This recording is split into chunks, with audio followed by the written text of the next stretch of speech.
What's up guys? I hope you are doing well. ये वीर welcome to stellar army. तो कैसे हैं मेरे दोस्तों? शानदार तरीके से अपनी लाइफ को एंजॉय कर रहे हो कि नहीं कर रहे हो? शानदार तरीके से एंजॉय कीजिए, अपनी सेहत का ध्यान रखिए, अपने परिवार का ध्यान रखिए। छोटी सी जिंदगी है, जितना भी एंजॉय कर सकते हो एंजॉय करो और साथ साथ में अपना काम भी करते रहो। देखते ही देखते ये महीना भी चला गया। आज आप लोगों के सामने है 30 अप्रैल। तो कैसा रहा ये महीना, इसके बारे में आप लोग जरूर बताइएगा और किस तरीके से आप लोग लेकर चलना चाहते हैं अपनी जिंदगी को आगे। क्या सीखा आप लोगों ने इस महीने से? जैसा लास्ट ईयर मार्च का महीना देखने को मिला था ना 2020 में, कुछ ऐसा ही अब की बार यहाँ पर 2021 में आप लोगों को ये अप्रैल का महीना देखने को मिला। आइए आज का डिस्कशन स्टार्ट करते हैं। सबसे पहले आप लोगों के सामने है यहाँ पर एक इंपॉर्टेंट क्वेश्चन जिसके बारे में बात करते हैं कि जिंदगी आसान नहीं होती, इसे आसान बनाना पड़ता है, कुछ तो यार अंदाज से और कुछ नजरअंदाज से। यानी कि बहुत सारी चीजें लाइफ में आप लोगों की जिंदगी में ऐसी आएंगी कि आप लोग उसको पचा नहीं पाएंगे, आप लोगों को बुरा लगेगा। कई बार तो आप लोग अपने रूममेट को ही देख लीजिए, उसको पचा नहीं पाते हैं, आप लोगों को लगता है यार ये क्या इंसान गले में पड़ गया, और उसको भी ऐसे ही लगता होगा। दोनों को यही कंडीशन रहती है जब तक आप लोगों के जो थॉट विचार है वो एक दूसरे के साथ में नहीं मिल जाते। कई जगह जिंदगी में आप लोगों को दिक्कत देखने को मिलेगी। जिंदगी में कई सारी छोटी मोटी गलतियां भी हो जाती हैं, वो भी कई बार याद आती हैं, वो दिक्कत क्रिएट करती हैं। और भी कई सारी चीजें ऐसी हैं जिंदगी में जो कभी ना कभी आप लोगों को नजरअंदाज करनी पड़ेगी। आप लोगों को लगेगा इसके ऊपर गुस्सा आएगा, लेकिन आप लोगों को उसको नजरअंदाज करना पड़ेगा। और ये सारे चीजें जो है वो आप लोगों के अंदाज में जिस दिन आ गई उस दिन ही आप लोगों के जिंदगी के जीने का अंदाज बदल जाएगा। तो कहने का मतलब यह है कि जिंदगी जो है वो चलती रहनी चाहिए। आप लोग का जो मेन काम है, वो आप लोगों की जो ड्यूटी है, जो रेस्पॉन्सिबिलिटी है, वो नहीं रुकनी चाहिए, चाहे दुनिया इधर की इधर हो जाए। और आप लोग अगर स्टूडेंट है तो ड्यूटी है आप लोग की स्टडी अच्छे से पढ़ाई करना। अगर कोई बिजनेसमैन है तो अपना बिजनेस करो। कोई अगर अपना कोई डॉक्टर है, कोई इंजीनियर है, या फिर किसी भी पोस्ट पर आप लोग हैं, कोई आर्मी पर्सनल है, तो हर एक इंसान की सबसे पहली रेस्पॉन्सिबिलिटी उसकी ड्यूटी होनी चाहिए। बाकी सारी चीजें साइड में चलती रहती हैं। तो यही है जिंदगी, एंजॉय करते रहो हर एक पल को। हर एक पल जो है वो जिंदगी का यादगार होना चाहिए। कुछ इस तरीके से जिंदगी को जीकर आगे बढ़ो। 2 वीडियो डेली आप लोगों को देखने को मिलती हैं। ये दोनों वीडियो आप लोग शानदार तरीके से एंजॉय कर सकते हैं। और जो ये अभी स्टडी लवर वीर टेलीग्राम चैनल है अभी तक काम नहीं कर रहा है। मैंने बहुत सारे मेल किए हैं, तो देखो अब तक कोई रिप्लाई नहीं है। आगे क्या कंडीशन बनती है, रिप्लाई आता है या फिर नहीं आता है। अगर रिप्लाई नहीं आ रहा है, जो भी कंडीशन है वो तो देखेंगे। अभी फिलहाल जो है वीर तालियान के नाम से टेलीग्राम जो है, ठीक है, आप लोग उसको ज्वाइन कर लीजिए। वहां पर मैंने आप लोग कई सारी पीडीएफ प्रोवाइड करा दी गई है, ठीक है। तो वीर तालियान के नाम से जो टेलीग्राम चैनल है उसको ज्वाइन कर लीजिए। पूरी मैंने आप लोगों को वहां पर पीडीएफ प्रोवाइड करा दी है, जिसमें अगस्त की, सितंबर की, अक्टूबर, नवंबर, दिसंबर, जनवरी, फरवरी, मार्च, यानी कि जो मर्ज पीडीएफ है वो प्रोवाइड करा दी है। अगर कंडीशन यही चलती रही तो अभी देखता हूं 1-2 दिन और भी सारी पीडीएफ में आप लोगों को यहीं पर ही प्रोवाइड करा दूंगा। तो वीर तालियान के नाम से आप लोगों को जो टेलीग्राम चैनल है, ये वही टेलीग्राम चैनल है जहां पर आप लोग आंसर राइटिंग भी करते हैं, ठीक है। इसका लिंक वीडियो के नीचे मिल जाएगा। स्टडी लेवल को हटाकर यहाँ पर वीर तालियान लगा देना तो चीजें आप लोगों को मिल जाएंगी। बाकी देखता हूँ प्रैक्टिस, अभी मतलब एक तरीके से प्रैक्टिस क्या कोशिश जारी है अभी। अगर आता है तो यार अच्छी बात होगी, क्योंकि काफी पुराना चैनल था। बाकी जो भी होगा देखते हैं क्या होता है, ठीक है। सिचुएशन जो भी है, मैंने तो बहुत सारे मेल कर लिए तब से, लेकिन अब तक कुछ रिप्लाई नहीं आ रहा है। देखते हैं क्या कंडीशन है। हो सकता है कि उनमें से भी कोई कोरोना बीमारी की वजह से बीमार पड़ा हो, अब तक मेल नहीं देख रहा हो। आगे देखते हैं आगे क्या कंडीशन बनती है, ठीक है। जहाँ जहाँ पर भी सपोर्ट इनकी होती है, इनकी वेबसाइट पर, या फिर जो भी मुझे बोला था कि यहाँ पर मेल करो, तो मैंने वहाँ पर सब जगह बेसिकली इनको सेंड कर दिया मैसेज। पर अब तक जो है ये रिटर्न नहीं है। तब तक आप लोगों की कोई भी पीडीएफ मिस नहीं होनी चाहिए। पुरानी तो देखिए वो मैं आप लोगों को प्रोवाइड करा दूंगा, ठीक है, टेंशन मत लीजिए। पर लेकिन तब तक अगर जो नहीं आ रही है उनके लिए आप लोग टेलीग्राम ज्वाइन कर लीजिए। यहाँ पर आप लोगों को सारी मिलती रहेंगी। कई सारे स्टडी लवर के नाम से फेक भी टेलीग्राम आ गए, उनसे बचिएगा। उल्टे सीधे टेलीग्राम चैनल बना दिए, स्टडी लवर फलाना ढिमकाना पता नहीं क्या क्या। उनको ज्वाइन मत करना, फालतू की चीजें आप लोगों को फिर देखने को मिलेगी। और अगर ज्वाइन भी आप लोग करना है तो अपने रिस्क पे कीजिएगा। अभी फिलहाल मेरे पास में ये टेलीग्राम चैनल है जहां पर आप लोग आंसर राइटिंग भी करते थे, ठीक है। इसके अलावा अभी मैंने कोई भी टेलीग्राम चैनल जो है वो नहीं बना रखा है। तो अगर कोई भी ऐसा है तो वो फेक है, उससे अपने डिस्टेंस बना के रखना, या फिर आप लोग अपने रिस्क पर उसको ज्वाइन कर सकते हैं, ठीक है। उसका नहीं कहते कि इसका वास्तविक जीवन से कोई संबंध नहीं है, अगर होगा भी तो इससे मात्र एक संयोग आ जाएगा। यानी कि अपने हिसाब से देख लेना, अगर आप लोग को लगता है कि सही है तो अपने आप ज्वाइन कर लेना, ठीक है। आइए आगे बढ़ते हैं। ये यहाँ पर आज जो है काफी शानदार हमारा डिस्कशन रहने वाला है, तो क्विज के साथ में स्टार्ट करते हैं। तो ये इस महीने का आखिरी दिन है। तो कैसा लग रहा है ये महीने का आखिरी दिन? अब नेक्स्ट मंथ आप लोगों का मई का स्टार्ट होगा। तो मई का जो मंथ होता है वो यहाँ पर और ज्यादा ताकतवर आप लोगों का होगा गर्मी के मामले में, तो चीजें और ज्यादा आगे बढ़ेंगी। कोरोना वायरस देखते हैं कि क्या कंडीशन लेकर चलता है, तो वो चीजें बाद में पता चलेगी। फिलहाल अभी यहाँ पर क्वेश्चन देख लेते हैं एक एक कर। क्वेश्चन में इंपॉर्टेंट बात कई सारी हैं, एक एक कर जानेंगे, फिर डिटेल में इनको न्यूज के अंदर डिस्कस करेंगे।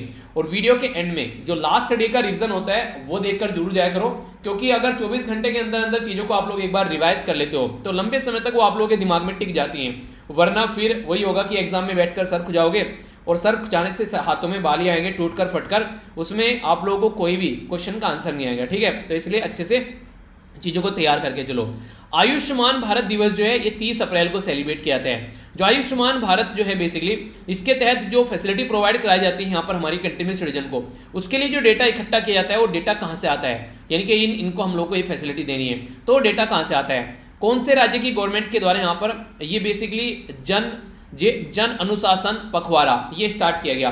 देखिए अभी रिसेंटली है क्या, ना तो लॉकडाउन वर्ड यूज कर रहे हैं, ना कर्फ्यू यूज कर रहे हैं, तो डर रही है गवर्नमेंट भी कि कहीं जनता ना डर जाए। ठीक है, और फिर बुरी कंडीशन है देखने को मिले, तो इसीलिए अलग अलग तरीके के नामों के आविष्कार किए जा रहे हैं। जैसे जन अनुशासन पखवाड़ा, काम वही है कि लॉकडाउन टाइप में लगाई जा रही चीजें, पर लेकिन नाम दूसरे दिए जा रहे हैं। ठीक है, तो वही है कि देखते सिचुएशन जो है नॉर्मल बनी रहे, इनकी भी तरफ से कोशिश ये की जा रही है। आप लोगों को यहाँ पर ये बताना है कि किसके द्वारा डेवलप किया गया है, सैचुरेशन ऑफ पेरिफेरल ऑक्सीजन, इसको SpO2 के नाम से बोलते हैं। तो ये बेसिकली जो सप्लाई करेगी ऑक्सीजन की डिलीवरी सिस्टम, जो हमारे सोल्जर हैं वो एक्सट्रीम हाई एल्टीट्यूड एरिया में है। आप लोगों ने सुना होगा कि जब बहुत ज्यादा पहाड़ों पे ऊंचाइयों पर चले जाते हैं तो वहां सफोकेशन होने लगती है, सांस लेने में भी कई बार दिक्कत होने लगती है, क्योंकि ऑक्सीजन का लेवल जो है वहां पर कम दिखाई देता है कई बार। और वैसे भी आप लोगों को देश में पड़ा है, पता ही है कि ऑक्सीजन की क्या डिमांड है। ये वही ऑक्सीजन है जिसकी हम लोग को चिंता नहीं थी कि फ्री में ही तो है, वही ऑक्सीजन पता चल गया कि 1-1 लाख में मिल रही है आज के दिन में। तो सिचुएशन देनी है तो किसके द्वारा डेवलप किया गया सिस्टम, ये आप लोगों को बताना है। ठीक है, इससे रिलेटेड एक पर्टिकुलर बीमारी भी आप लोगों को देखने को मिलेगी, वो मैं आर्टिकल में डिस्कस करूंगा। बात की जा रही है CLAWS, ये है क्या, इसके बारे में आप लोग बताइए, जो कि लोकेटेड है न्यू दिल्ली के अंदर। ये है क्या, ये इसकी फुल फॉर्म आप लोग को बतानी है। ये एक तरीका इंडिपेंडेंट थिंक टैंक है, यानी कि एक तरीके से इंडिपेंडेंट तरीके से सोचता है कि कैसे हमारी कंट्री में स्ट्रेटजी होनी चाहिए, उसकी स्टडी कराता है। और इसी के साथ में जो लैंड लेवल पर वारफेयर क्या होनी चाहिए उसके बारे में बात करता है, यानी कि हमारी जो फोर्सेज हैं उनको तैयार करने का काम करता है, तो उसके बारे में है। तो काफी डिटेल में डिस्कस करेंगे, समझेंगे सारी बातें क्या क्या बातें हैं। आगे चलते हैं, यहाँ पर बात की जा रही है अभी रिसेंटली हमारी कंट्री में जो बेसिकली अभी जो बात की जा रही है, ये बात की जा रही है हमारी कंट्री में क्या, बेसिकली यहाँ पर हमारी कंट्री और एक कंट्री के साथ में मिलकर हम लोग सिटीज कम्बैक्टिंग द प्लास्टिक जो एंटरिंग द मैरीन जो सिस्टम है बेसिकली इन्वायरमेंट है। यानी कि आज के दिन में अगर आप लोग बात करिए, जैसे समुद्र के अंदर दुनिया भर की प्लास्टिक की बोतल मिल जाएंगी, टायर मिल जाएंगे, पता नहीं क्या क्या फेंक जाते हैं, डंप कर देते हैं यार जाकर वहां पर समुद्र के अंदर, ताकि वहां पर तो कोई चेक करने वाला है नहीं। तो उसी के चलते यहाँ पर एक कंट्री और मिलकर हमारे साथ में एग्रीमेंट साइन कर रही है कि इसको कम करना है किसी न किसी तरीके से, जो मैरीन इन्वायरमेंट के अंदर जो भी पोल्यूशन होता है। ठीक है, तो इसको सुधारना है, तो इसके बारे में बात करेंगे, समझेंगे क्या क्या बातें अच्छे से जानेंगे। सेक्शन 144 जो है, जो कोड ऑफ क्रिमिनल प्रोसीजर जिसको बोलते हैं CRPC, तो आप लोगों को ये बताना है किस ईयर का है ये जो इंप्लीमेंट किया जाता है। डिटेल में बात करूंगा इसके बारे में। पहले भी ये सेक्शन 144 लगाया गया था जब किसान प्रोटेस्ट कर रहे थे, अब कोविड-19 के चलते भी लगा दिया गया है। इसका बेसिक पर्पज ये होता है कि 4 या फिर उससे ज्यादा मेंबर जो है कहीं पर इकट्ठे न हो। ठीक है, ताकि जो भी कोई प्रॉब्लम है उसको टैकल किया जा सके। तो ये इसके बारे में बात करें। एक केस है, अगर इसके बारे में कुछ लिखने के लिए आता है तो आप लोग लिख सकते हैं यहाँ पर। बेसिकली बात की जाए क्या जी रे, राम मनोहर लोहिया जो केस है, ये सुप्रीम कोर्ट में केस था, तो कब का केस है ये आप लोग बताइए। इसका ये मानना है कि जो डेमोक्रेसी है वो एग्जिस्ट कर ही नहीं सकती अगर पब्लिक ऑर्डर जो है वो मेंटेन नहीं रहेगा। यानी कि मान लीजिए कुछ लोग हैं जो कि शांति में रहना चाहते हैं, कुछ लोग हैं उपद्रव मचा रहे हैं, तो उपद्रव मचाने वाले बोलने लगे हमारा तो फंडामेंटल राइट है यार, ये हम तो उपद्रव मचाएंगे। तो ऐसा थोड़ी ना होता है, तुम्हारे फंडामेंटल राइट जो है दूसरे के फंडामेंटल राइट में हनन कर रहा है, तो ये तुम्हारा फंडामेंटल राइट थोड़ी ना रह गया। तो उस तरीके से आप लोग अंडरस्टैंड कर सकते हैं। तो राम मनोहर लोहिया का जो केस था इसमें ये बोला गया कि no democracy can exist if public order is freely allowed to be disturb, यानी कि अगर पब्लिक ऑर्डर को आप लोग अलाउ करेंगे डिस्टर्ब होते हुए और होता रहेगा, कोई रोकेगा नहीं, तो ये सही नहीं होगा। तो ये इसी के बारे में बात की जाएगी, एक सेक्शन सोसाइटी का वो डिस्टर्ब करेगा तो दूसरा डिस्टर्ब होगा, तो ये बिल्कुल भी डेमोक्रेसी एग्जिस्ट नहीं करेगी। डेमोक्रेसी मतलब डेमोक्रेसी यानी कि जनता का रूल, तो वो एग्जिस्ट नहीं करेगा। ठीक है, आगे बात करते हैं। आप लोगों के लिए इंटरेस्टिंग इन्फॉर्मेशन है, खासकर उनके लिए जो कि एक किसान फैमिली के साथ में कनेक्ट है। डायरेक्ट इंटरव्यू में भी क्वेश्चन आप लोगों से बन जाएगा। बोलेंगे कि ये बताइए कि हमारी कंट्री में जो ग्राउंड वाटर है, जो ग्राउंड वाटर रिसोर्सेज बेसिकली जो यूज किया जाता है, ठीक है, तो इरिगेशन जो सप्लाई करते हैं यहाँ पर जैसे ट्यूबवेल्स हैं, तो आप लोगों को बताना कितने प्रतिशत जो इरिगेशन है वो यहाँ पर इन चीजों के ऊपर डिपेंड है, ग्राउंड वाटर वगैरह के। ठीक है, 19th यानी कि 19वां संस्करण यानी कि एडिशन अभी इंडियन नेवी और कौन सी कंट्री की नेवी का देखने को मिला, तो ये बताना है। यानी कि इस क्वेश्चन के अंदर दो क्वेश्चन है। वरुणा जो 2021 है ये किस किस के बीच में एक्सरसाइज है, इंडिया और किसके साथ में, किसकी नेवी के साथ में। दूसरा ये कहां पर देखने को मिली अभी यहाँ पर ये, तो ये भी इंपॉर्टेंट क्वेश्चन बन जाता है। और अगर आप लोग डिफेंस की तैयारी कर रहे हैं तो यार ये क्वेश्चन आप लोग से धड़ल्ले से पूछे जाते हैं, उन्हें कहते हैं धड़ल्ले से आता है एग्जाम में तो ये याद रखिएगा।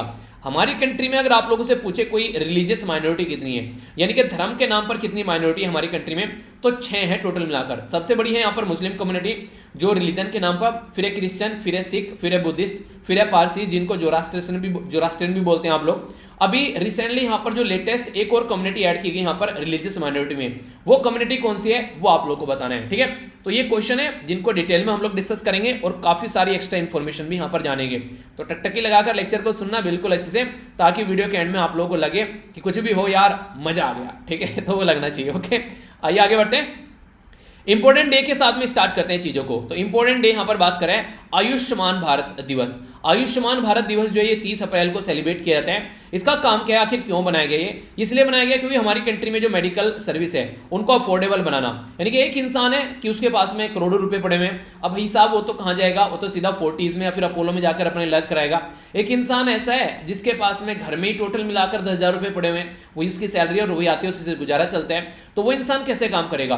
तो उसके लिए मेडिकल सर्विस कोई ना कोई होनी चाहिए। तो रिमोट एरिया में, खासकर अंदर जाकर ऐसे एरिया में जहां पर चीजें फैसिलिटी प्रोवाइड नहीं कराई जाती है, वहां पर भी फैसिलिटी प्रोवाइड कराई जाए। तो इसके चलते आयुष्मान भारत जो बेसिकली ये दिवस सेलिब्रेट किया जाता है। सोशियो इकोनॉमिक जो कास्ट सेंसस है, ये एक सेंसस इकट्ठा किया गया जिसमें सोसाइटी में किस तरह की कंडीशन है उसको देखा गया और यहां से डेटा इकट्ठा किया जाता है कि किस किस को ये फैसिलिटी मिलनी चाहिए।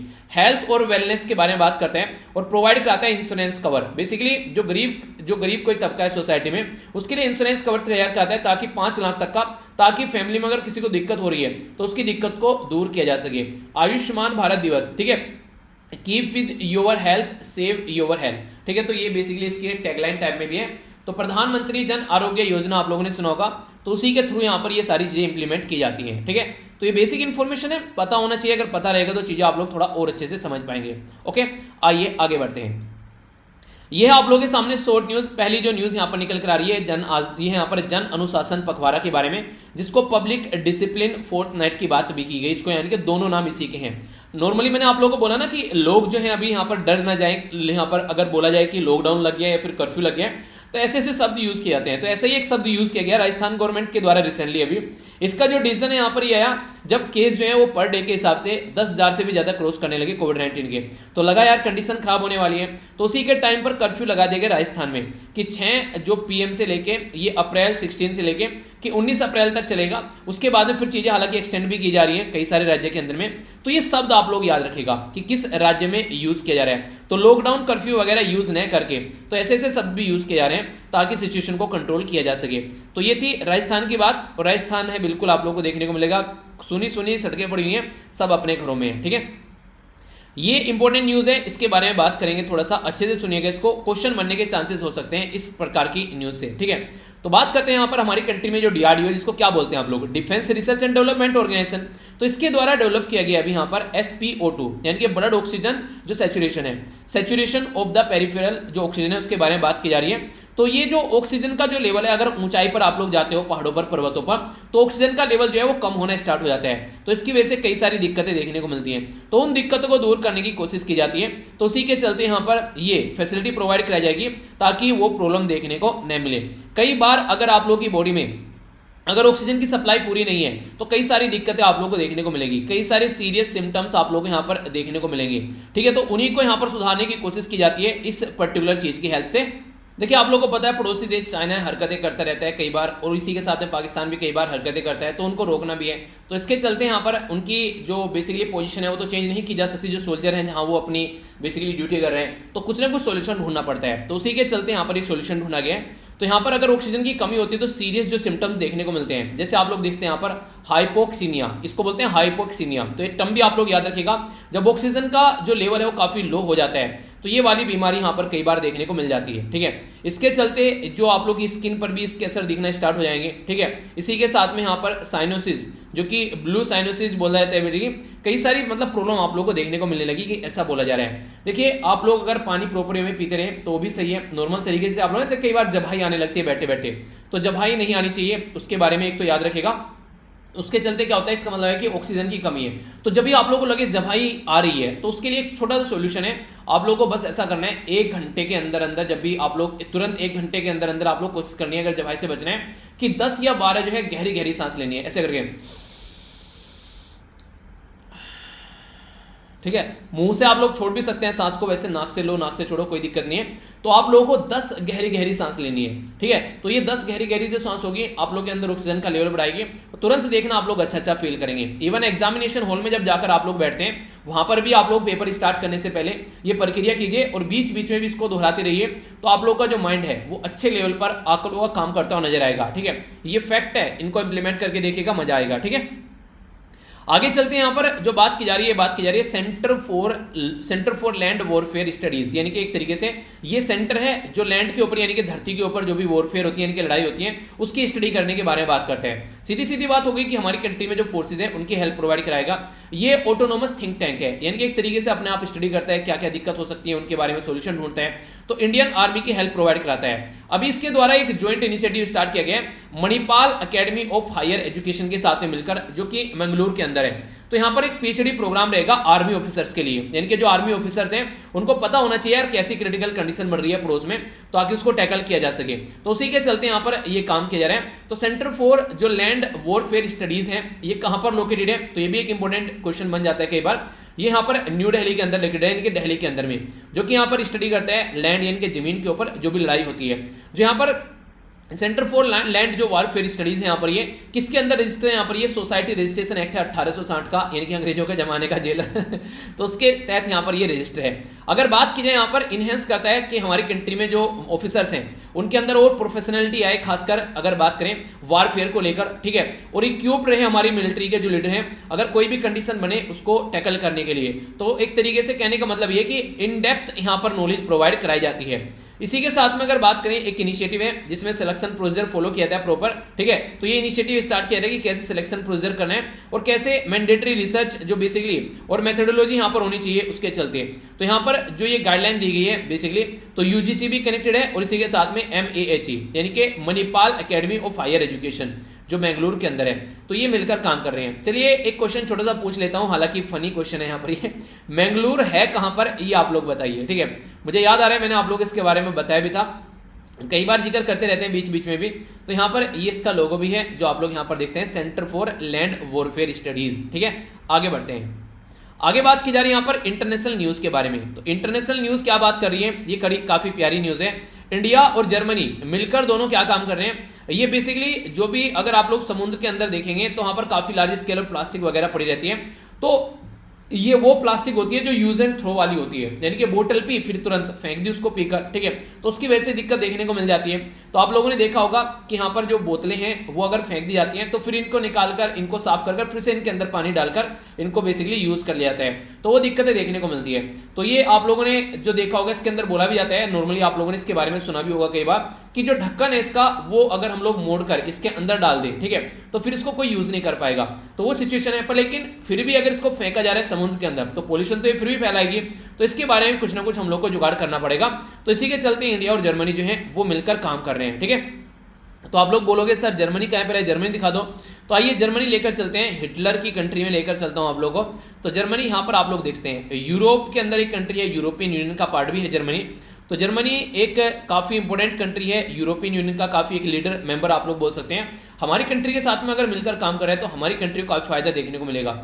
जर्मनी के जो आसपास वाली कंट्री है, नीदरलैंड हो गया, बेल्जियम, इसी के साथ में लग्जमबर्ग वगैरह, स्विट्जरलैंड, ऑस्ट्रिया, चेक रिपब्लिक हो गया, पोलैंड हो गया साइड में। ठीक है, तो ये सारी देखने को मिलेगी। कैपिटल इसकी हो गई बर्लिन। ठीक है, और इधर बाल्टिक सी आप लोगों को देखने को मिलेगा। जो ये सी कट गए हैं यहाँ पर, इसका नाम आप लोगों को बताना है। ठीक है, मैप बेस्ड क्वेश्चन आप लोगों के लिए हो जाएगा, तो आप लोग इसका नाम बताइए। अभी ministry of housing and urban affair जो है वो मिलकर काम कर रही है यहाँ पर German federal ministry of environment के साथ में। तो इनके द्वारा एग्रीमेंट साइन किया गया कि टेक्निकल कोऑपरेशन करेंगे और उसका टाइटल दिया गया cities combating plastic entering the marine environment, यानी कि जो सिटीज हैं उनको इस तरीके से लेकर चला जाएगा ताकि वहां से अगर कोई प्लास्टिक निकल के भी आती है तो वो मेरीन यानी कि समुद्र के अंदर यानी कि ओशन के अंदर न जाए, उसको रोका जाएगा। तो ये फोकस इसके ऊपर किया जा रहा है, ठीक है। तो अगर पूछे cities combating the plastic entering the marine environment, तो ये किस किस के द्वारा मिलकर काम करने की कोशिश की जा रही है, इसके थ्रू हमारी कंट्री के साथ में कौन मिलकर काम कर रहे हैं, तो ऐसा भी क्वेश्चन बन जाता है। फिर बोलोगे सर क्वेश्चन कहां से आ गया, तो भाई साहब यहां से आ गया। थोड़ा सा भी ध्यान से अगर आप लोगों ने सुना होगा, रिवीजन कर लिया होगा, तो एग्जाम में नंबर पक्का हो गया, ठीक है। बात करें अगर यहाँ पर प्रोजेक्ट के बारे में, तो प्रोजेक्ट का जो आउटकम है, उसके जो लाइन बेसिकली आउटलाइन जो है बेसिकली वो क्या क्या होने वाली है, तो ऑब्जेक्टिव है स्वच्छ भारत मिशन, अर्बन वाले एरिया में कैसे स्वच्छता फैलानी है, क्योंकि वहां से काफी ज्यादा बोतलें निकलकर इधर उधर पहुंचाई जाती हैं। फोकस है सस्टेनेबल सॉलिड वेस्ट मैनेजमेंट पर, यानी कि जो भी सॉलिड यानी कि जैसे प्लास्टिक वगैरह हो गई, इसका वेस्ट का जो भी यहाँ पर ये कचरा है उसका मैनेजमेंट कैसे कर रहे हैं, क्योंकि अगर इन्वायरमेंट में ऐसे ही पड़ा रहा तो ये एक तरीके से कईयों सालों तक पड़ा रहेगा ऐसे ही, तो ये काफी नुकसानदेह होता है यहाँ पर। ऑनरेबल जो प्राइम मिनिस्टर हमारे, उनके द्वारा विजन भी यहाँ पर रखा गया कि सिंगल यूज प्लास्टिक जो है 2022 तक खत्म करनी है। ये क्वेश्चन एग्जाम में बन सकता है आप लोगों से कि हमारी कंट्री में जो सिंगल यूज प्लास्टिक को खत्म करने का टारगेट कब तक है। सिंगल यूज मैंने अभी बताया आप लोगों को, जैसे मान लीजिए आप लोग किसी दुकान पर जूस पीने चले गए वहां पर, और आप लोग को स्ट्रो जो दिया जाता है, स्ट्रो आप लोग जूस पीने के साथ में तुरंत फेंक देते हैं, ठीक है। तो आप लोग बोलो स्ट्रो न दे यार, ऐसे ही पी लेंगे हम, कोई दिक्कत नहीं है, ठीक है। इसी के साथ में कोई प्लास्टिक की प्लेट देता है खाने के लिए, ठीक है। तो वो देखिए पहले ऐसा होता है, देखिए जो कागज के, वो नहीं कागज बोल रहा हूँ, बेसिकली जो पेड़ के पत्ते होते थे, तो पत्तले उनको बोलते थे, तो उनके ऊपर खाना खिलाया जाता था। आज के डेट में प्लास्टिक की भी कई सारी जो बेसिकली प्लेट आने लगी हैं, और ज्यादा दिक्कतें बढ़ रही हैं। ये चीजें बेसिकली सस्ती होती हैं, तो इसकी वजह से लोग आसानी से यूज कर रहे हैं। तो इसका अगर सॉल्यूशन निकालना है तो सॉल्यूशन आसानी से गवर्नमेंट निकाल सकती है, इतना इनको महंगा कर दिया जाए और दूसरा इसका कोई अल्टरनेटिव इतना सस्ता कर दिया जाए ताकि उसको लेने लगे। तो ये बिल्कुल ऐसे है जैसे किसानों को अगर बात करें कि जैसे हरियाणा पंजाब वाले रीजन में खासकर बात करें, वहां पर बोला जाता है कि पानी की काफी कमी है, फिर भी चावल उगाते हैं लोग। अरे यार अपन लोग एमएसपी दे रहे हैं, मिनिमम सपोर्ट प्राइस, काफी धांसू उस एरिया में, तो लोग क्यों नहीं उगाएंगे चावल की खेती और गेहूं की खेती, ठीक है। गेहूं की तो चलो चल जाती है, चावल में से पानी की बहुत ज्यादा जरूरत होती है, तो वाटर टेबल काफी नीचे जाता जा रहा है। तो आप लोग ऐसा करो ना कि आप लोग कोई दूसरी करो पर अच्छा खासा एमएसपी देना स्टार्ट कर दो, तो वो उनको तो बेसिकली अपना गुजारा करना है, तो दूसरी जगह शिफ्ट हो जाएंगे। तो इस तरीके से आप लोग अंडरस्टैंड कर सकते हैं, यानी कि जहां जहां पर भी दिक्कत देखने को मिल रही है, बहुत बड़ी रेस्पॉन्सिबिलिटी जो गवर्नमेंट ने निभाने से मना कर दी, उसकी दिक्कत देखने को मिलेगी। तो प्रोजेक्ट जो है उसके बारे में अगर बात करें यहाँ पर, ये ज्वाइंट डिक्लेरेशन यहाँ पर कि कैसे कोऑपरेट करके चलना है in the field of prevention of जो मैरीन लिटर होता है, यानी कि जो समुद्र के अंदर जो गंदगी फैलाई जाती है उसको रोकने की बात की जा रही है। और इंडिया और जर्मनी ने 2019 में यहाँ पर मिलकर काम करने की बात की थी, यानी कि जो अभी ये स्टार्ट की जा रही है चीजें, ये डिसाइड इनके द्वारा 2019 में किया गया था, तो उसी को इंप्लीमेंट कर रहे हैं। एम यहां पर यह है कि प्लास्टिक को, मैंने बोला अभी मैरीन जो इन्वायरमेंट है उसमें जाने से रोकना है, तो इसके चलते नेशनल लेवल पर हम लोग काम करेंगे। तो मिनिस्ट्री ऑफ जो हमारी जो हाउसिंग वाली है वो काम करेगी यहाँ पर, अर्बन अफेयर, ठीक है। इसी के साथ में यहाँ पर सेलेक्ट जो यहाँ पर राज्य हैं, उत्तर प्रदेश, केरला, अंडमान निकोबार, अभी यहाँ पर ये सेलेक्ट किए जा रहे हैं। सिटी जो है कानपुर, कोची और पोर्ट ब्लेयर, यानी कि अलग अलग एरिया में अभी यहाँ पर ये इसको इंप्लीमेंट करने की कोशिश की जा रही है, और 3 से 3.5 साल के बीच में यहाँ पर चीजों को कंप्लीट करने की कोशिश की जाएगी। अगर अच्छे से चीजें हो पाती हैं इंप्लीमेंट तो बड़ी अच्छी बात है, फिर अलग अलग एरिया में इंप्लीमेंट किया जा सकता है इसको, तो इसके बारे में एक मोटा मोटा आइडिया रख सकते हैं, ठीक है। बाकी ये मैप भी मैंने आप लोगों को दिखा दिया, तो कंफ्यूजन माइंड में नहीं होना चाहिए। आगे चलते हैं, नेशनल लेवल की न्यूज है, और यहां पर जो बात की जा रही है कोविड-19 के बारे में। कोविड-19 की जो फर्स्ट वेव थी उसके जाने के बाद में अब सेकंड वेव जो बनी है उसने बिल्कुल हिला दिया है। जैसे समुद्र में वेव नहीं बनती है, ऐसे ही जिंदगी बन गई है बिल्कुल। तो एक्सपोनेंशियल ग्रोथ देखने को मिल रहा है। एक्सपोनेंशियल कैसे होता है, ऐसे, यानी कि एकदम ऐसे ग्रोथ जा रहा है, ठीक है। तो नॉर्मली ऐसे होता है कि इंसान ऐसे ऐसे बढ़ता है, ऐसे बड़े आराम से, पर जो होता है नहीं एकदम ऐसे पीक पे जाना, तो वो वाली कंडीशन देखने को मिलेगी। आखिर ये सिचुएशन खराब इतनी क्यों हुई, तो आधी रेस्पॉन्सिबिलिटी जाती है हम लोग को और आधी जाती है गवर्नमेंट को। हम लोगों ने भी मास्क नहीं पहने, हम लोगों ने भी डिस्टेंस बनाकर नहीं रखी, हम लोगों ने भी हैंड को अपने सैनिटाइज नहीं किया। तो बेसिकली जो बोला गया 2 गज की दूरी बनाकर रखनी है और ये हैंड सैनिटाइजर यूज करना है, वो सारी लापरवाही हम लोगों ने की जो हम लोग को नहीं करनी थी। तो उसी का खामियाजा जो है अभी हम लोग भुगत रहे हैं। तो यहाँ पर गवर्नमेंट जो है उसने तो अपना बेसिकली जिस तरीके से काम करना था उस तरीके से नहीं किया, पर हम लोगों को तो समझदार होना था अपनी जिंदगी के लिए, हम लोगों ने भी कोई इंटरेस्ट उसमें नहीं लिया। अगर बात करें यहाँ पर आज की डेट में जो काफी लार्ज स्केल पर जनवरी के अंदर भी गैदरिंग लोगों की देखने को मिल रही थी, पेनल्टी जो है या रूल और रेगुलेशन जो है वो दोनों रिलैक्स कर दिए गए थे, कोई ज्यादा इन्फोर्स ही नहीं किया जाता, जैसे कि कोरोना है नहीं। मैंने आप लोगों को याद होगा, अगर आप लोग डिस्कशन सुन रहे हैं कंटिन्यूअस, मैंने कई बार बोला आप लोगों को भी कि मैंने कहा यार देखो ऐसा लगता है कि कोरोना है ही नहीं है, इस तरह की कंडीशन बन गई है। पर लेकिन वही है, अगर चीजें उस टाइम पर थोड़ी सुधार लेते हैं, वो नहीं रहते कि टाइम रहते हुए इंसान को सुधर जाना चाहिए, वरना फिर काफी बुरी दिक्कत हो जाती है। पर लेकिन नहीं सुधरे तो अब कोरोना सुधार रहा है सबको। तो यहाँ पर काफी लंबी जो लाइन लगी रहती थी हमेशा, कहीं पोलिंग बूथ के बाहर इलेक्शन कंडक्ट कराया जा रहा है, वहां पर दिक्कत देखने को मिल रही है, तो कहीं रैली कराई जा रही है, गैदरिंग हो रही है, दुनिया भर के लोग इकट्ठे हो रहे हैं, तो बुरी कंडीशन यहाँ पर देखने को मिली। लोग भी काफी ज्यादा कंफ्यूज थे। अगर बात करें, हमारी कंट्री में गवर्नमेंट ही ऐसी है कि वो ढंग से चीजों को फॉलो ही नहीं कर पा रही है। तो जो एक तरीके से जो विजिलेंट जो था, जो विजिल एक तरीके से अगेंस्ट थी पेंडेमिक के, वो काफी वीक हो गई। ऐसा लग रहा था कि कोरोना बीच में ही नहीं है, ऐसा लग रहा था कोरोना जो है वो पास्ट हो गया। पर कोरोना ने बोला हम तो डूबेंगे सनम, तुमको भी ले डूबेंगे, ऐसे नहीं जाने देंगे। तो इंडिया के अंदर अगर बात करें 1.2 करोड़ के करीब केसेज जो हैं वो यहाँ पर आगे और बढ़ते जा रहे हैं, और कॉन्टिन्यूसली अब तो 2-2, 3-3, 4-4 लाख तक भी, मतलब 3.5 तक भी केस पहुंच रहे हैं, 4 तक तो नहीं पहुंचे। तो बिगर सिटीज में कंडीशन काफी ज्यादा खराब नजर आएंगी। आखिर क्यों? क्योंकि जो बड़ी बड़ी सिटीज हैं वहां पर वायरस स्प्रेड इसलिए होते हैं क्योंकि मैक्सिमम जो लोग हैं गांव में, आप लोग देखिए घर में सारी चीजें मिल जाती हैं, गेहूं रखा हुआ है, सारे चावल आटा वगैरह अपना काम चलता रहता है। पर लेकिन सिटीज में जरा जरा सी चीज आप लोगों को बाहर लेकर जानी पड़ती है, लेने के लिए बाहर जानी पड़ती है। इसी के साथ में हर एक इंसान जो है वो बाहर जाकर अपना गुजर बसर करता है, तो भी कंडीशन आप लोगों को देखने को मिलेगी। तो कई सारी ऐसी सिचुएशन है जिसके बारे में बात की जाए, ठीक है। तो वायरस काफी लार्ज स्केल पर बढ़ता है, और अब तो गांव में भी देखने को मिलेगा, इक्का दुक्का केस आप लोगों को आसानी से नजर आ ही जाएगा। इन द करंट वेव अगर बात करें, मार्किंग ऑफ द जो कंटेनमेंट जोन है, यानी कि आज की डेट में पहले कंटेनमेंट जोन अगर कोई केस आ गया किसी मोहल्ले में तो पूरे मोहल्ले को सीज कर दिया जाता था। अब की बार अगर मोहल्ले में केस आ रहा है तो बस उस मोहल्ले के घरों को सीज किया जा रहा है। समझ रहे हैं आप लोग क्या कंडीशन है? तो लेस आप लोगों को स्ट्रिक्ट चीजें देखने को मिलेगी। और कंडीशन ये जो मैंने अभी बताई, कंटेनमेंट जोन जो बनाए जा रहे थे, अब एक घर को कंटेनमेंट जोन बनाया जा रहा है, एक फ्लोर को कंटेनमेंट जोन बनाया जा रहा है। ऐसी ऐसी कंडीशन आप लोगों को देखने को मिलेगी। तो सिचुएशन जो है वो काफी दयनीय हो चुकी है। किसी ने सोचा नहीं था कि इतनी बुरी कंडीशन यहां पर बनेगी। अगर इंसानों के साथ में आप लोग बात करें, हमारी तो हरकतें रही हैं, तो बिसाइड द ह्यूमन फैक्टर अगर बात करें, कोरोना वायरस ने भी अपने अंदर चेंज किया है। कोरोना वायरस भी कह रहा है कि मुझे भी अपग्रेड करना है यार, ऐसे ही थोड़ी ना चलती रहेगी जिंदगी। वो नहीं बोलते, कोरोना वायरस को भी पता है कि रुका हो तो पानी भी सड़ जाता है। तो कोरोना वायरस ने बोला कि यार मैं भी अपग्रेड करता हूं अपने आप को, तो उसने म्यूटेशन करना स्टार्ट कर दिया, यानी कि अपने जो जीन है उसके अंदर चेंज लाना स्टार्ट कर दिया। और SARS-CoV-2 जो कि कोरोना वायरस है, कोरोना वायरस ये है, और कोरोना वायरस जो 19 है, कोविड-19 बीमारी का नाम है, और SARS-CoV-2 इसके वायरस का नाम है। तो कोरोना वायरस के अंदर कई सारे म्यूटेशन निकल कर आए, जिनको वेरिएंट ऑफ द कंसर्न भी बोला गया, यानी कि इतने खतरनाक हो गए कि उनको कंसर्न की कैटेगरी में डालना पड़ गया अलग अलग, कि हमारी कंट्री में कई सारे आप लोग को यहाँ पर इसके जो वेरिएंट देखने को मिले। तो इंडिया के अंदर मोर केसेस डिटेक्ट किए गए सेकंड वेव में कोविड-19 के। पहले नॉर्मली 70,000 80,000 आते थे, बहुत ज्यादा केस आ गए यार देश के अंदर, ठीक है। पर लेकिन अभी फिलहाल जो देखने को मिले, ये इतने केस आ रहे हैं कि आज की डेट में अगर बात करें, मतलब 3-3 साढ़े 3-3 लाख केस आ रहे हैं। तो समझ सकते हैं आप लोग यहाँ पर। और मैक्सिमम जो केस हैं वो यहाँ पर कैसे हैं, वो यहाँ पर एसिम्प्टोमेटिक है। यहाँ पर बेसिकली कैसे, मतलब जिनके अंदर सिम्टम भी नजर नहीं आ रहे लोगों के अंदर, ठीक है। तो यानी कि पर्सन को 80 से 85% केसेस हुए हैं जिनके अंदर सिम्टम ही नजर नहीं आ रहे हैं। तो ये बुरी कंडीशन देखने को मिल रही है, फिर तुरंत बीमार हो जा रहा है इंसान। तो इसके चलते इंडिया फेल हो चुका है। जो अपॉर्चुनिटी उसके सामने इंफ्रास्ट्रक्चर को डेवलप करने के लिए, वो सारी चीजें थी उनके ऊपर फोकस देने के लिए। आप लोगों को याद होगा उस टाइम पर ही मैंने आप लोगों के सामने जिक्र किया था कि मैंने कहा यार जो पार्लियामेंट ये बनाई जा रही है, ये पार्लियामेंट हम लोग 1-2 साल के बाद भी बनाना स्टार्ट कर सकते हैं। पर लेकिन नहीं, 2022 तक कंप्लीट करनी है, क्योंकि आजादी के 75वीं साल सेलिब्रेट करनी है। 75वीं साल तो तब सेलिब्रेट करो ना, सेलिब्रेट करने वाले लोग बचेंगे। तो ये इतना पैसा जो वहां पर लगाया गया, और जो यहाँ पर कोर्ट के द्वारा भी रोकने की कोशिश की गई, तब भी चीजें नहीं रुकी, वो कंटिन्यूस चलती रही।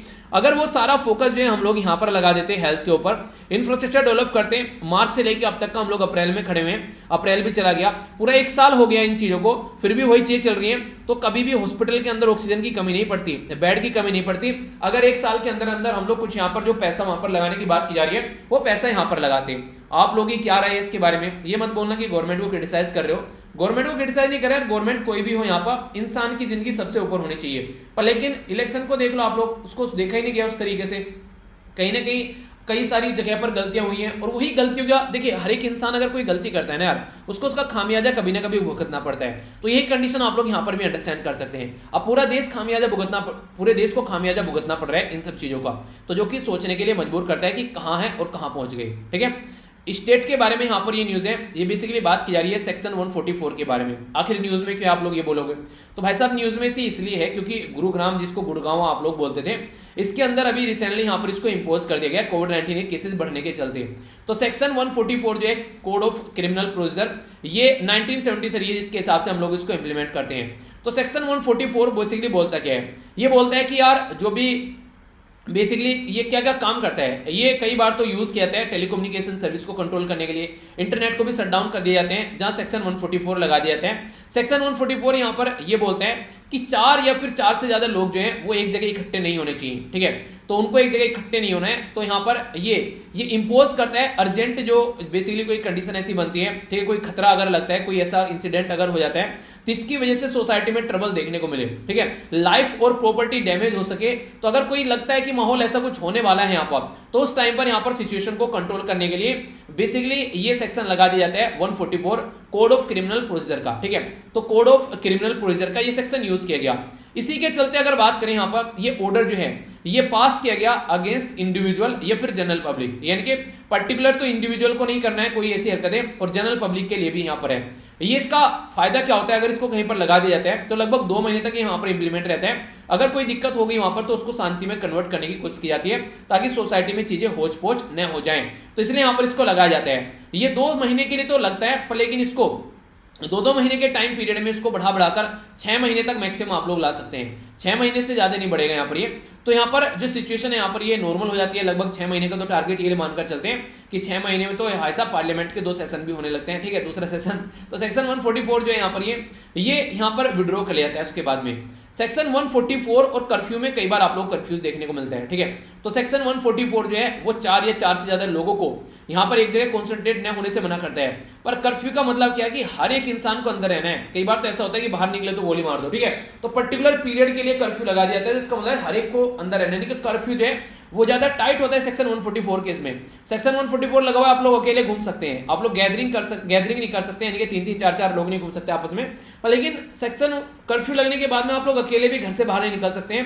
तो यहाँ पर बिल्कुल रिस्ट्रिक्शन रहती है। यहाँ पर हर एक स्पेयर में अगर आप लोग बात करें, गवर्नमेंट जो है कंप्लीट रिस्ट्रिक्शन लगा देती है ट्रैफिक के ऊपर, कोई बाहर नहीं निकलेगा, मार्केट, स्कूल, ट्रैफिक या फिर कोई भी ऑफिसेज वगैरह सब क्लोज कर दिए जाते हैं। इसेंशियल सर्विस अलाउ की जाती है, वो भी जो कि प्रीवियर इनके पहले से ही नोटिस देगा वही अलाउ किया जाएगा। तो ये सिचुएशन आप लोग यहाँ पर देख सकते हैं। राम मनोहर लोहिया जो केस था 1967 का, उनके द्वारा ये बात बोली भी गई, उनके द्वारा बोला गया अगर पब्लिक ऑर्डर नहीं है, यानी कि जनता अगर उल्टी सीधी हरकतें कर रही है, तो कभी भी आप लोग एक डेमोक्रेसी को डेमोक्रेसी बोल ही नहीं सकते, क्योंकि कुछ ही लोग जो है उपद्रव सोसाइटी में वो इतनी बुरी कंडीशन क्रिएट कर देते हैं जिसकी वजह से पूरी सोसाइटी जो है वो दिक्कत में आ जाती है। तो इसलिए ये यहाँ पर शांति रहना काफी ज्यादा जरूरी है। कुछ और बेसिक बातें एक्स्ट्रा जान लेते हैं कि फीचर क्या है इसका। अगर बात करें, एक तो ये रिस्ट्रिक्शन लगा देते हैं, वेपन वगैरह आप लोग ट्रांसपोर्ट नहीं कर सकते हैं, और 3 ईयर तक यहाँ पर जेल की सजा मिल सकती है अगर कोई ऐसी हरकतें करता हुआ पाया जाता है। एजुकेशनल जो इंस्टीट्यूशन है उनको क्लोज कर दिया जाता है। जो मूवमेंट है वहां पर वो कम से कम होना चाहिए, ज्यादा नहीं, बात 3-4 लोग या फिर से ज्यादा तो बिल्कुल नहीं होने चाहिए। इसी के साथ में कंप्लीट जो एक तरीके से यहाँ पर बात करें, ये एक तरीके से नहीं, पब्लिक मीटिंग या फिर जो रैली है वो तो कर ही नहीं सकते, उसको तो बिल्कुल खत्म कर दिया जाता है, ठीक है। इसी के साथ में पनिशेबल ऑफेंस माना जाता है अगर कोई भी यहाँ पर अनलॉफुल जो इस तरीके से एक्टिविटी करता है यहाँ पर पाया जाता है, ठीक है। कुछ चीजें अगर ऑफिसर्स को रोकता है, कोई एजेंसी को काम करने से रोकते हैं, ब्लॉक कर दिया जाता है इंटरनेट, और इसी के साथ में यहाँ पर जो पर्टिकुलर जो एरिया है वहाँ पर, ठीक है, तो रेगुलर लाइफ जो है एक तरीके से थोड़ी बहुत चलती है, मैक्सिमम डिसरप्टिव हो जाती है एक तरीके से देखा जाए, क्योंकि काफी लार्ज स्केल पर रिस्ट्रिक्शन देखने को मिलती है, ठीक है। तो ये इसके बारे में इंफॉर्मेशन हो गई। आगे बढ़ते हैं। न्यूज थोड़ी सी खतरनाक लेवल की आप लोगों को देखने को मिलेगी, क्योंकि बात की जा रही है ग्राउंड वाटर के बारे में। धरती के अंदर से जो पानी निकालते हैं ना, आज के दिन में भाई साहब बुरी कंडीशन होने वाली है। जब यहाँ पर अगर बारिश का मौसम आने तो लगता है बाढ़ आ रही है कई की जगह, ठीक है, ये कंडीशन बनती है, तो ये सिचुएशन देखने को मिलती है। तो ground water depletion in India, ये कुड बी रिड्यूस, ये बेसिकली बात की जा रही है कुड रिड्यूस, ठीक है। तो विंटर जो क्रॉप है हमारी कंट्री में उसको रिड्यूस कर सकते हैं आने वाले टाइम में, ये बात की जा रही है। क्योंकि आज के दिन बात करें, पानी कहां से निकाला जाता है, कुएं से निकाला जाता है, ट्यूबवेल से या फिर कैनाल से, तो इसके बेस पर हम लोग इरिगेशन यानी कि सिंचाई की व्यवस्था करते हैं। पर लेकिन जो सिचुएशन है वो बड़ी ही दयनीय हो चुकी है। यहाँ पर एनालाइज करें अगर ग्राउंड वाटर के डेटा को, तो यहाँ पर सेंट्रल जो ग्राउंड वाटर बोर्ड है उसके द्वारा बोला जा रहा है कि जो वीट, बार्ले या पीज या फिर ग्राम या मस्टर्ड वाली जो सर्दियों में जो खेती की जाती है, यानी कि फसल उगाई जाती है, तो उसके बारे में सोचना पड़ेगा आप लोगों को कि यहाँ पर कि वो उसका पैदावार उतनी होने वाली है क्या। क्यों? क्योंकि पानी नहीं मिलेगा तो काम कैसे चलेगा। तो ग्राउंड वाटर जो है जो काफी इंपॉर्टेंट है। तो 60% जो इरिगेशन है इंडिया के अंदर वो ग्राउंड वाटर से की जाती है, ट्यूबवेल के थ्रू पानी आप लोगों को चलता हुआ नजर आएगा, जो कि अनसस्टेनेबल कंजप्शन ऑफ जो ग्राउंड वाटर इरिगेशन के पॉइंट ऑफ से जो हम लोग यूज कर रहे हैं, तो ये जो वाटर टेबल है पानी के अंदर, जो बेसिकली जमीन के अंदर जो पानी है उसको काफी हद तक काम कर रहा है। तो ये काफी बड़ी प्रॉब्लम देखने को मिल रही है, जिसके चलते आगे आने वाले टाइम में ये भी माना जाता है कि पीने लायक पानी भी जो इंसानों के लिए नहीं बचेगा ग्राउंड वाटर अगर यही कंडीशन चलती रही। Ground water depletion in India जो है उसकी वजह से जो क्रॉप रिडक्शन है यहाँ पर 20% बोला जा रहा है अक्रॉस द कंट्री, और अप टू 8% देखने को मिल सकता है किसी रीजन में, तो जो कि यहाँ पर लो फ्यूचर ग्राउंड वाटर जो एबिलिटी है 2025 तक। नीति आयोग के द्वारा भी इसके ऊपर स्टडी की गई थी कि वाटर की क्या कंडीशन रहने वाली है। तो अलग अलग एरिया में स्टडी की जाती है कि ग्राउंड वाटर अगर मिलना ही बंद हो जाए तो फिर सोचे क्या कंडीशन बनेगी अगर इतना पानी निकाला जाएगा। गवर्नमेंट के द्वारा भी सजेस्ट किया गया कि जो ग्राउंड वाटर है उसके डिप्लेशन को रोकने के लिए तो यहाँ पर स्विच करना पड़ेगा जो इरिगेशन है, ठीक है, इरिगेशन का जो पैटर्न है वो स्विच करना पड़ेगा। कैनाल पर हम लोग को जाना पड़ेगा, ठीक है, लेक्स और रिवर पर हम लोग को जाना पड़ेगा ग्राउंड वाटर को छोड़कर। पर लेकिन अगर लेक्स और रिवर पर आप लोग जाएंगे ग्राउंड वाटर को छोड़कर तो उसमें भी यहाँ पर कुछ बातें बोली जा रही हैं कि करंटली अगर बात करें जो ग्राउंड वाटर डिप्लीट किया जा रहा है इरिगेशन और स्विच करते हैं कैनाल के ऊपर, तो यहाँ पर क्रॉप इंटेंसिटी जो है फिर भी 7 से लेके यहाँ पर 24% तक यहाँ पर इफेक्ट होगी, यानी कि फिर भी सारी चीजें आप लोग प्रॉपर वे में टैकल नहीं कर पाओगे। क्लाइमेट ऐसा इंपैक्ट यहाँ पर डाल रहा है। अगर इरिगेशन की बारे में बात करें जो कैनाल के अंदर देखने को मिलती है, तो यहाँ पर जो फेवर करते हैं फार्म्स के अंदर में तो ये अनइक्वल देखने को मिलेगी। कहीं मान लीजिए रिवर है तो जो रिवर के आसपास वाला रीजन है चलिए वहां पर तो आप लोग काम चला लेंगे, वो जो बहुत दूर दराज वाला एरिया है वहां पर कैसे काम चलाएंगे। तो गवर्नमेंट जो है वो सेकंड लार्जेस्ट प्रोड्यूसर है वीट का। हमारी कंट्री अगर बात करें तो सेकंड लार्जेस्ट प्रोड्यूसर है वीट का ग्लोबली। जो वीट है वो अप्रोक्सीमेट 20% जो हाउस होल्ड की कैलोरीज का भी काम करते हैं। तो अगर खाना ही यहाँ पर एक तरीके से उगा नहीं पाए तो कैसे काम चलेगा। तो ये फूड सिक्योरिटी के ऊपर काफी बड़ा इंपैक्ट डालता हुआ नजर आएगा अगर हम लोग प्रॉपर वे में चीजों को नहीं उगा पाए तो। सॉल्यूशन क्या है, सॉल्यूशन भी सही तरीके से यहाँ पर बात की जा रही है। एक तो मानसून जो है दबाकर बरसती है, बिहार जैसे राज्य के अंदर बाढ़ भी आ जाती है, तो क्यों ना आप लोग अगर चावल जैसी खेती है धान वगैरह जो है वो वहां पर लगाया जाए जहां बाढ़ आ जाती है। तो बिहार वाला एरिया हो गया, नॉर्थ ईस्ट वाला एरिया हो गया जहां काफी ज्यादा बारिश होती है, तो वहां पर आप लोग बेसिकली ये चावल वाली खेती लगाइए। दूसरे एरिया में जहां कम बारिश होती है, कम रिसोर्सेज हैं पानी के, वहां पर आप लोग वो खेती लगाइए जिसके लिए पानी की कम रिक्वायरमेंट है।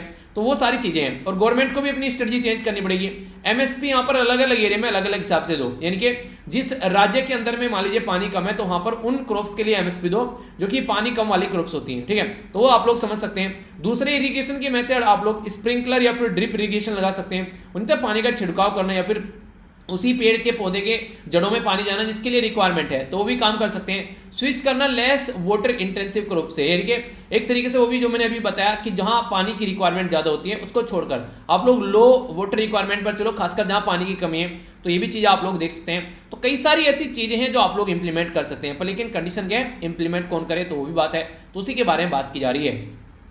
नेक्स्ट यहाँ पर बात की जा रही है सर्वे और रिपोर्ट के बारे में, और ये काफी इंपॉर्टेंट है। अगर हेल्थ के बारे में कोई बात करें यहाँ पर तो ये बात की जा रही है मलेरिया को एलिमिनेट करने के बारे में।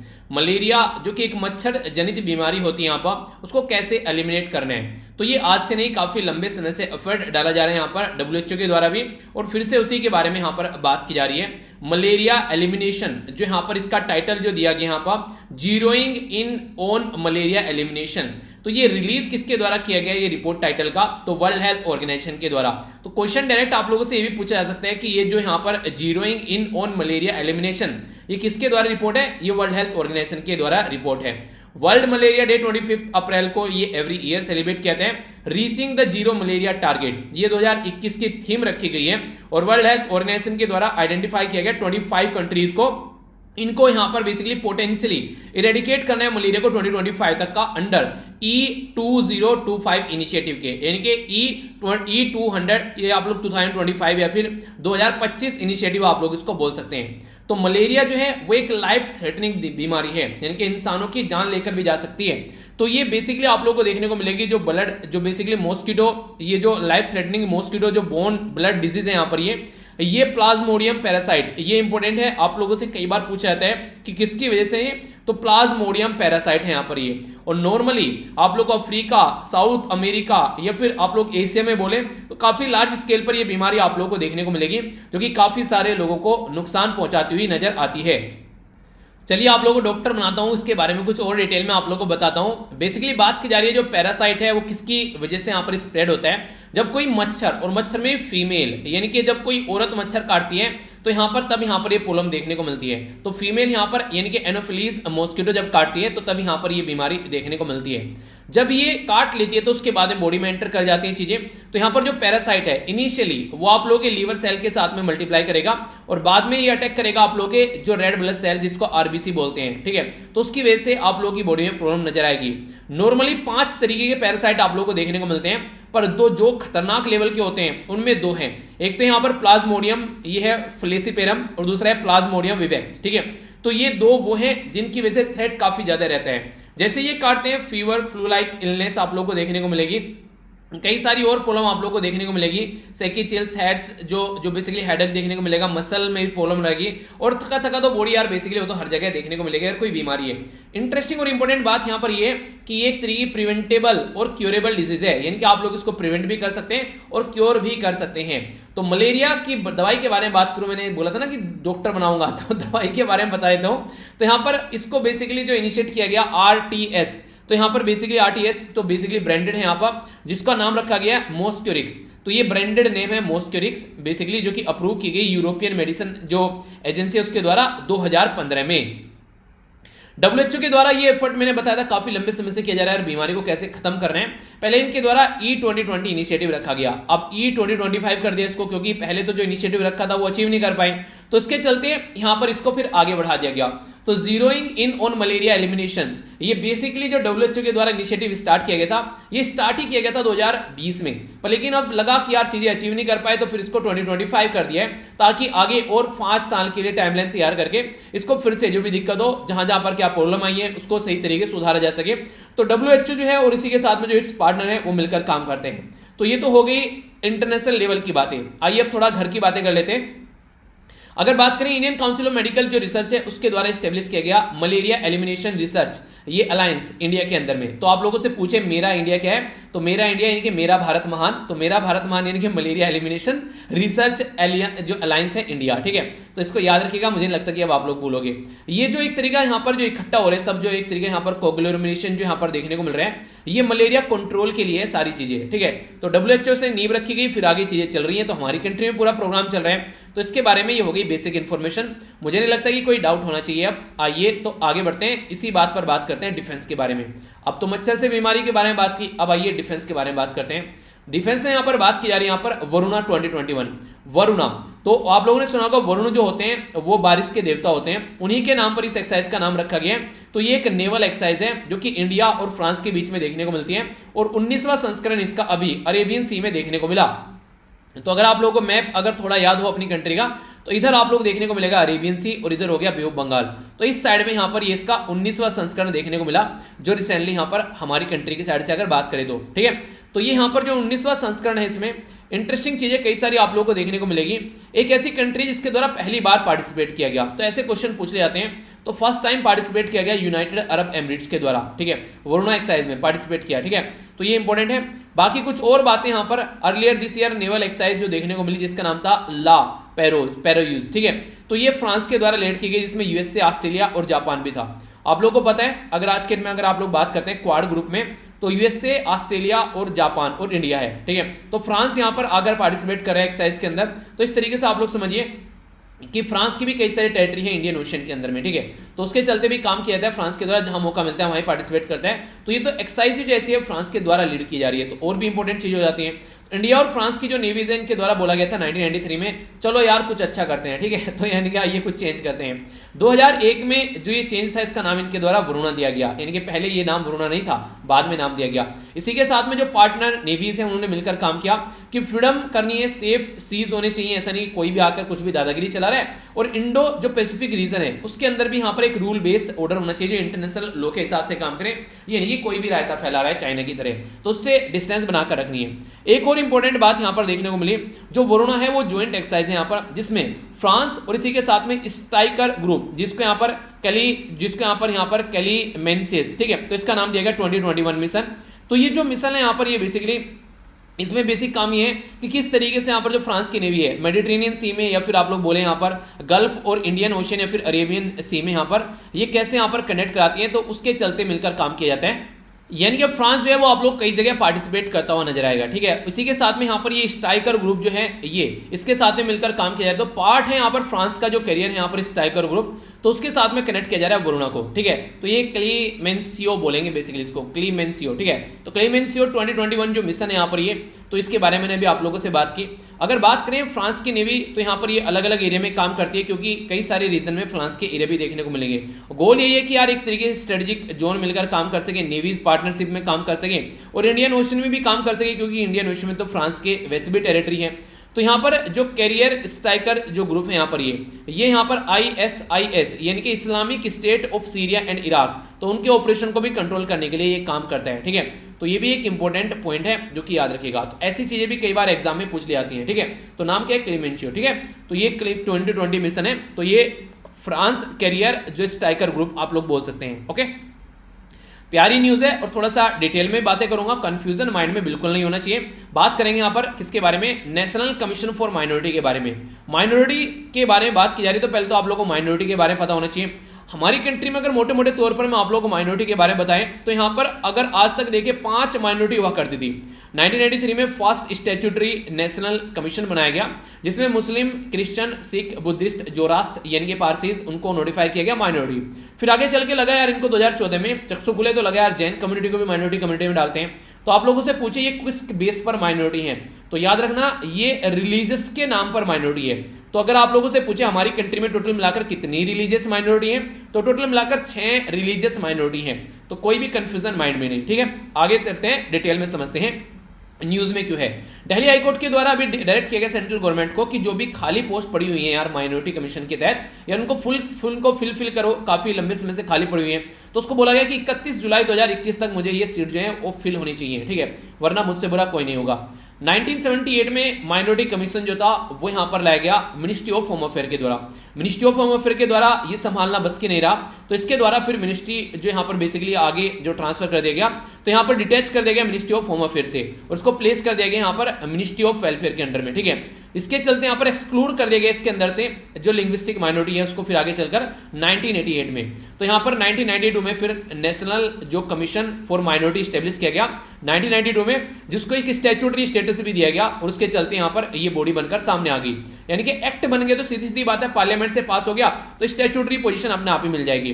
1993 में फर्स्ट स्टैट्यूटरी नेशनल कमीशन बनाया गया, जैसे मैंने बताया ना 5 माइनॉरिटी, फिर आगे चलकर 2014 में यानी कि 1993 से लेके 2014 तक का यहाँ पर ओनली 5 माइनॉरिटी रही, फिर छठी ऐड हुई 2014 में। ठीक है, नेशनल कमीशन फॉर माइनॉरिटी है, टोटल मिलाकर 7 मेंबर होते हैं। एक तो चेयरपर्सन रहेंगे, इसी के साथ में वाइस चेयरपर्सन और 5 मेंबर रहेंगे, जो कि यहाँ पर एमिनेंट एबिलिटी और इंटीग्रिटी यहाँ पर आप लोगों को देखने को मिलेगी। ये पर्सन यहाँ पर देखने को मिलेंगे।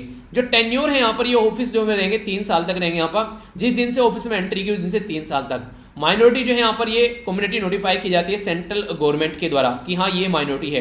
तो यानी कि अगर आप लोगों से पूछे कि कौन माइनॉरिटी को बोलता है माइनॉरिटी और कौन डिक्लेयर करता है, तो ये सारी रेस्पॉन्सिबिलिटी हमारी कंट्री में सेंट्रल गवर्नमेंट के हाथ में दे रखी है। ठीक है, तो ये हो गया इसके बारे में बेसिक इन्फॉर्मेशन, तो मुझे नहीं लगता कोई कंफ्यूजन होगा। और बाकी ये था आज का डिस्कशन। आइए अब एक बार नजर डालते हैं क्या क्या डिस्कस किया, ताकि आप लोग जो है वो फिर आंसर दे सके क्वेश्चन का।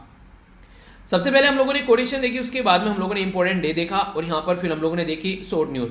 शॉर्ट न्यूज में 4 शॉर्ट न्यूज हम लोगों ने देखी, डिटेल में इनके बारे में एक ओवरव्यू मैंने आप लोगों को दिया। आगे इंटरनेशनल न्यूज में हम लोगों ने प्लास्टिक को कैसे खत्म करना है जर्मनी के साथ मिलकर वो जाना। ठीक है, नेक्स्ट कोविड-19 इन्फेक्शन के बारे में हम लोगों ने बात की और किस तरीके से अपनी चीजों को चेंज कर रहा है, तो हमको भी सुधर जाना चाहिए। स्टेट में बात करते हैं यहाँ पर सेक्शन 144 गुरुग्राम और उसके बारे में कर्फ्यू, और यहाँ पर सेक्शन 144 क्या सब समझा। एग्रीकल्चर में हम लोगों ने समझा कि पानी अगर ग्राउंड में से कम हो जाता है तो हमारी किस तरीके से हरकतें जो हैं वो एक तरीके से देखने को मिलेगी। जो यहाँ पर सर्वे और रिपोर्ट के बारे में बात करें तो मलेरिया एलिमिनेशन के बारे में हम लोगों ने बात की तो वो समझा। डिफेंस के बारे में बात करें तो वरुणा एक्सरसाइज के बारे में हम लोगों ने समझा फ्रांस के साथ में, और पॉलिटी में हम लोगों ने ये डिस्कस कर लिया। ठीक है, जो कि यहाँ पर नेशनल कमीशन फॉर माइनॉरिटी। अब क्वेश्चन है, क्वेश्चन को अटेम्प्ट कीजिए, तो अब तो आप लोग आंसर दे ही दोगे। तो यहाँ पर सबसे पहले बात की जा रही है आयुष्मान भारत दिवस, तो कहां से डेटा इकट्ठा किया जाता है, कौन सी राज्य गवर्नमेंट यहां पर जन अनुशासन पर्व के पखवाड़ा के तौर पर सेलिब्रेट करती है। ठीक है, CLAWS यहां पर न्यू दिल्ली में ये बेसिकली इंस्टीट्यूट देखने को मिला। फुल फॉर्म क्या है, इंडिया किसके साथ में मिलकर जो यहां पर मैरीन इन्वायरमेंट के बारे में बात करिए। Section 144 code of criminal procedure के बारे में हम लोगों ने बात की। ये कब का है, राम मनोहर लोहिया साहब का केस आप लोग यहां पर बताना है। ठीक है, नो डेमोक्रेसी बोला गया जिसको यहाँ पर कि अगर एस्टेब्लिश नहीं करेगा, अगर नॉर्मल कंडीशन नहीं रहेगी। इरिगेशन के बारे में बात की, नेवी का कौन कहाँ पर देखने को मिला है, यहाँ पर ये किसी कंट्री के साथ में हम लोग काम कर रहे हैं मिलकर बेसिकली। इसी के साथ में यहाँ पर गवर्नमेंट के द्वारा जो माइनॉरिटी है उसके बारे में बात की, तो ये बताइए कि कौन सी लास्ट माइनॉरिटी थी।